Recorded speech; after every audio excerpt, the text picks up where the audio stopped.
Ayan, nagpo-pruning. Kailangan nga daw ang itinatanim sa dragon fruit ay yung magulang.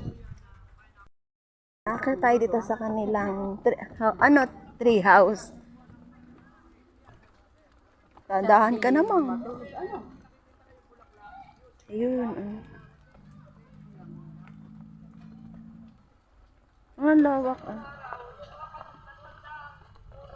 Hala, ang lawak ng dragon fruit. Ayan, lawak Dito yan dito yan sa Silan Farm. Indang, Cavite. Ito pa.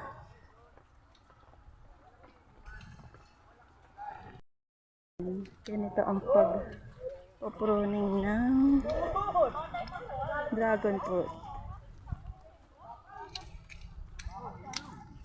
Ay, bata pa po. Ayan, kaya ganyan pa ang puno niya.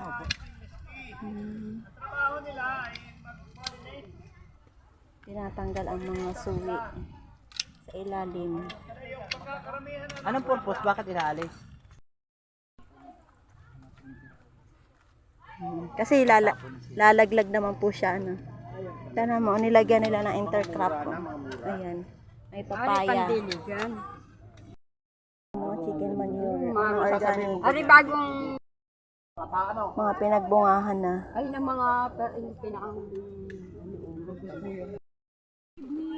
Hoy, Loki. Si Sydney from Australia.